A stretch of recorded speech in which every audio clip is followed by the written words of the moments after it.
How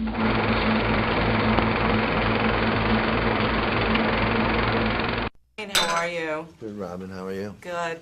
I felt like I was voyeuristically watching you and Mishel Uильямс on the screen because it was so real.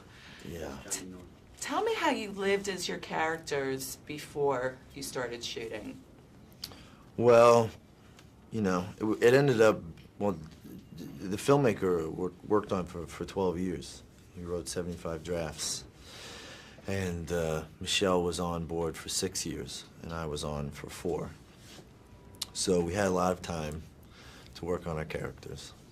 I understand that you lived in the same house for a while and acted as a married couple.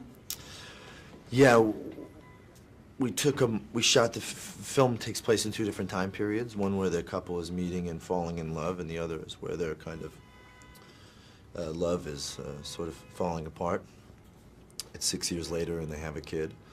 So we took a month off in between those 2 time periods, and Mishel and I lived in the house that we were, that our characters lived in, and we had Christmas and birthdays, and we had a budget, and we went grocery shopping, and we knew how much she made and how much I made and what compromises we had to make, you know, financially in order for me to have cigarettes and her to have whatever she needed, and we just kind of tried to recreate as much as we could, you know, this life, to build memories. So when it came time to shooting, we could draw on those. How did you celebrate Christmas?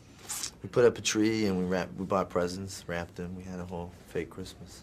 That's great. Yeah, That's it was nice because you didn't have to see any of your annoying family members. So I guess Christmas is not a big deal for you. It's a big deal. It's a huge deal. But this was great because it was just fast. It was like Christmas in a day, you know? Yeah. There's a really gorgeous scene where you're actually falling in love and you're on the Brooklyn Bridge, and I heard that you spontaneously climbed over the bridge. Right.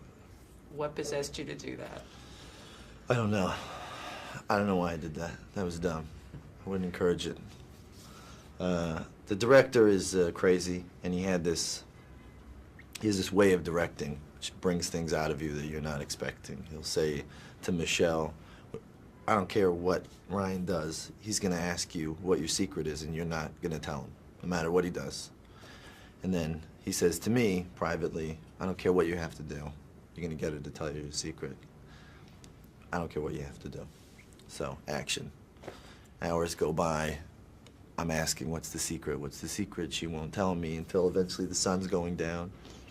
And I have to get it out of her, and I find myself, it wasn't until I found myself on the other side of the bridge that I climbed over and I was staring down at the water that I realized that I'd been brainwashed and that Mishel Uильямс was trying to kill me.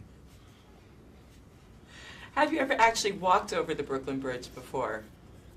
Have I walked over it? Yeah. I don't know. I guess I don't think I have.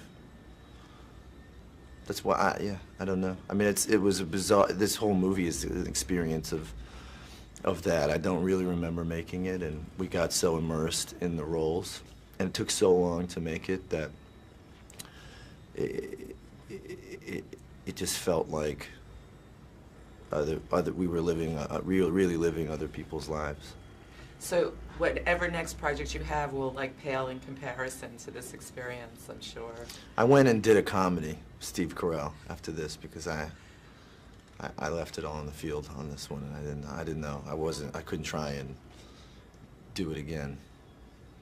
What was that called? The comedy? It's called Crazy Stupid Love. Great. Thanks.